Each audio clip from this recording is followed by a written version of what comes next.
50 and I, we were executive producers on a different show outside of the Power universe. But nah, man, me and 50 cool. I'm the only one who's not offended by his brass approach, and he's not offended by mine. So, we play rough, but ain't no issue. There's a certain label that's clung to T.I. for years. A whisper that turned into a headline, then into a hashtag. Every time it cools off, someone drags it back into the daylight, and 9 times out of 10, that someone is 50 Cent. The result? A rivalry that never fully explodes, never fully ends, and always finds a way to get people talking. Some of it is verified. A lot of it is speculation. The question is which parts are which, and why the story keeps finding new life. Believe it or not, this didn't start as a war. T.I. and 50 were once two juggernauts moving in parallel, swapping public nods and sharing space on playlists during a moment when both were printing hits. The respect was visible. No one was throwing rocks. Not yet. I had guns in the car, machine guns and silencers in the car. I had a couple more handguns also in the car, for protection, of course. And all of those, we feel we could have beat. Yeah, because there were never any conversations about silencers. Right. There's anything about you talking about machine guns. Right. Then the internet learned a trick. It never forgets. Old clips, stray bars, and screenshots started doing laps, and what used to be cordial slowly turned into side eyes and subs. The shift didn't happen overnight. It crept in, first as jokes, then as jabs. When money and legacy mix with pride, even a friendly nudge can feel like a shove. And one piece of evidence kept getting waved in T.I.'s face anytime he talked slick. That federal case and the public service clip that followed him like a shadow. Back in October 2007, the ATF set a trap. Investigators said a bodyguard, arrested mid-transaction, flipped and worked with agents. Calls were recorded. A meeting was arranged. When T.I. showed up, he was taken down. Later, prosecutors detailed guns in a car and more in a closet behind a false wall. Did you think you might not survive that, or did you always know you would? Anybody can survive prison, man. I mean, as long as you just, you stay to yourself and you are who you are. You can't get in there and try to be everything else that you weren't on the streets. The headlines were loud. Machine guns, silencers, a convicted felon back in the crosshairs. Months later, T.I. pleaded guilty. In March 2009, he was sentenced to a year and a day in prison, plus a year of home confinement and 1,500 hours of community service, a remarkably precise package that people still argue about. The Department of Justice publicly pointed to his extensive community service as a reason the sentence wasn't heavier. The official line was clear about why the time was reduced. On paper, that should have settled it. In practice, it did the opposite. Let's talk about important stuff like T.I. swinging on Mayweather. I'm gonna be honest with you. As soon as I heard it, I'm like, what? What happened? They was like, nah, son, your man. He got into it and T.I. punched him in the face. I said, what? Punched him in the face? Nah, man. Way too rich for this to be happening. He punched in the face. The numbers became talking points. The timeline became proof. And the streets and the blogs started drawing their own conclusions. Depending on who you asked, he either lucked out with a structured, court-approved community push, or he must have done some talking. That second one was never proven in public records, but it didn't matter. The rumor had a life of its own. But the thing that really poured gasoline on it wasn't a court document, it was a video. Chat, what the going on, man? Tell me you down there at the Fat Burger fighting over time. Now that's T.I., man. You gonna cause these niggas to buy more goods in Atlanta. Shortly after the case, T.I. filmed a Crime Stoppers PSA in Atlanta, the straight-laced kind you'd catch between the weather and the late news. On TV, it read as community outreach. Online, it morphed into a running joke with teeth. The clip got ripped, clipped, and memed until it wasn't a public service message anymore. It was Exhibit A for anyone looking to question Tip's code. Why did that one video hit so hard? Optics. In a culture where helping the authorities is a loaded phrase, standing in front of a camera and telling people to call a tip line doesn't come with nuance. It didn't matter that the ad spoke generally about protecting neighborhoods or that artists often do outreach when they're trying to reset their image. The frame froze on one message: call this number. Context got erased. The internet stamped a meaning on it and never let go. That's where 50's timing turned a clip into a cudgel. He didn't need a dissertation, he had a punchline. Monumental moment even come about before? Well, I mean, we was all backstage kicking shit before the show. Okay.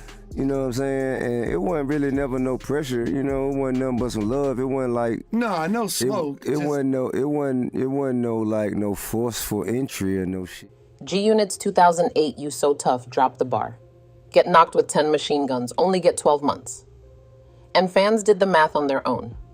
No names, no footnotes, just a neatly packed hint that echoed louder than court paperwork ever could.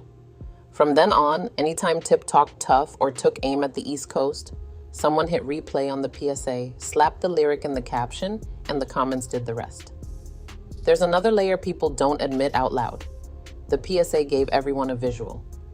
Lyrics fade, screenshots live forever. A 2-second loop of Tip saying call Crime Stoppers became the perfect gotcha. Who's winning the Verzuz battle, 50 or T.I? 50. Yeah, that's what I'm saying. No offense to T.I. But No offense to T.I, but you know, I'm from New York. I don't even know no T.I, so I probably know like 2 of them. bring them out, bring them out. That's T.I? Oh, but that's Jay-Z on the hook. Yeah, but I think he sampled yeah, you're right though. It's still a New York W. Come on. Even folks who didn't follow the case could understand that image in an instant, and once a narrative has a picture, it's sticky. That's why the clip keeps resurrecting. It's quick, it's clear, and it's weaponized. And just when it felt like the internet had squeezed every joke out of that video, the whole thing got a second life years later. Because Tip stepped right into 50's favorite arena and rang the bell himself. On 50's birthday, Tip didn't send balloons, he sent a gauntlet. 20 records, head-to-head, no safety net. It was the perfect stage. Verzuz had turned quarantine nights into scorecards, and a T.I versus 50 card sounded like pay-per-view. Tip talked legacy. Catalog depth, South versus East. He wanted smoke and a scoreboard to settle it. 50 didn't bite, he played. A few jokes, a few swerves, then the oldest trick in his book. You and 50 got a beef or something, man? Because I seen a post today where they were saying that you were supposed to be in, I guess one of the Power, what's the name? I guess 2 of the actors on the show said that you were actually supposed to be on the show, and then they replaced you with Method Man, and they weren't expecting it or something. No, that's not true. He reposted the Crime Stoppers PSA and let the timeline do the heavy lifting. Fans flooded the comments with split-screen narratives. Play the hits versus explain the sentence. Tip fired back in captions and lives, swearing he'd never handed over information to put time on anyone, and flipping the mirror toward 50. Could he say the same? The back and forth had everything a modern feud needs: a viral clip, a quotable bar, and a public dare that never got a firm yes. Underneath the memes was strategy. A Verzuz would have forced both sides to talk music for 20 rounds. The PSA kept the conversation glued to image. Tip wanted to reset the story through records. 50 wanted the room stuck on optics. 2 different arenas, 2 different scorecards, and neither man willing to play on the other's court. And right when the noise peaked, real life crashed the party. And the tone changed fast. In November 2020, tragedy hit Atlanta when King Von lost his life. Emotions were raw, timelines were flooded, and the city felt on edge. In the middle of that pain, T.I posted a message about keeping out-of-town beefs out of Atlanta. Handle your beefs in your city. To some, it read like a boundary meant to protect the A. To others, it sounded cold and pointed at the worst possible time. Von's sister Kayla pushed back immediately, saying the post felt like a shot while her family was grieving. That's when 50 stepped in and told Tip to chill. This wasn't the moment for city brand management or tough love messaging. His tone wasn't jokey, it was a warning. People are hurting, and a caption like that can invite the kind of energy nobody wants. Had nothing to do with that. When they went to my house and went in my closet and saw I had a vault full of more guns. And That presented a bit of a problem. But not even just that. The method in which you gained entry into this vault in my closet in the master bedroom of my house. The debate split fast. A few Atlanta voices said Tip was defending his hometown from becoming a battleground. Many more argued timing Trump's intent. Even a general PSA reads like shade when loss is fresh. Tip later clarified he wasn't speaking about any specific situation and offered respect to those affected, but the damage was done. The post had already been screen grabbed, reposted, and reframed 100 times. Here's why this moment mattered beyond one IG story. It shifted the power dynamic. For once, 50 played the calm card, and Tip looked like the one pushing too hard. Instead of arguing catalog or court paperwork, the conversation turned to judgment and empathy, a lane where punchlines don't help. The room got quiet for a beat, and Tip pulled back. Not long after the smoke settled, a new headline tried to write itself. T.I was supposed to play Davis MacLean in Power Book 2. Ghost, the sharp-tongued lawyer who eventually became a fan favorite. But according to the chatter, he got iced out and Method Man slid into the role. That's the story the blogs loved.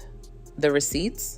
Mostly whispers, a few cast side comments about early conversations, and a lot of connect the dots speculation. Here's what's solid. T.I publicly denied ever being cast as MacLean. He said he and 50 had collaborated as executive producers on a different project outside the Power universe, and that there was mutual respect. No secret ban, no last-minute snatch. That denial didn't end the talk. It just split the room. Some fans believed the statement and moved on. Others pointed to 50's silence as a signal. Not confirmation, but the kind of quiet that keeps a rumor breathing. What most people miss is how messy TV casting really is. Roles get floated to multiple names, schedules shift, contracts stall, and creators swap directions after chemistry reads. As long as you are a genuine person and you are sincere to who you are, and you respect others and demand respect in return, just real simple, fundamental life shit. You ain't got to be a tough guy. You ain't necessarily got to, you know how the people say, man, you got to go to the biggest person and hit them. A character can live on a whiteboard with 3 different faces before one sticks. So even if early conversations about Tip happen behind the scenes, and rumors suggest they might have, that still isn't the same as a signed deal. Without paperwork or a public announcement, everything lives in the gray. But perception runs the internet, not paperwork. Seeing Method Man thrive as MacLean made the replaced storyline feel true enough to spread, especially with old tension as the backdrop. And because 50 understands the value of strategic silence, he didn't have to post a single meme to keep the narrative aimed right where it always lands. On Tip. In the end, the rumor didn't prove anything. It just reinforced a vibe. With these two, even a casting whisper becomes a referendum on power, pride, and past receipts. A few things make this feud evergreen. First, lyrics feel like affidavits to fans. A clever line can outweigh a courtroom transcript. Second, that PSA is permanently one tap away, and optics beat nuance online. Third, 50 is a master of timing. He doesn't need to argue the whole case. He just has to resurface the most damaging clip at the worst possible moment. And finally, T.I is a proud talker. When he claps back, he doesn't tiptoe, which gives every blog a headline and every commenter a side to pick.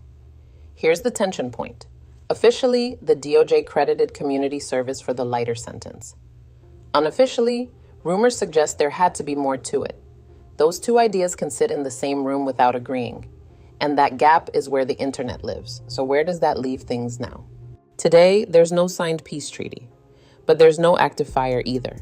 T.I has repeatedly insisted he never handed over information to get anyone time. 50 hasn't officially called him one thing or another. He just knows the exact 2 buttons that reignite the debate, a lyric and a PSA. When a relationship lives in screenshots, it never really ends. And maybe that's the point. This isn't just a T.I versus 50 story. It's a lesson in how receipts culture works. The public doesn't read sentencing memos. It remembers punchlines. It doesn't study context. It replays optics. Every time these two brush paths, the same artifacts bubble up, and everyone relitigates the past like it just happened. So was 50 right to keep poking? Or is that just the pot calling the kettle black? Depends on what you value more, the headline or the footnote. Either way, the next time T.I posts something bold, you already know which clip is coming and how loud the room will get.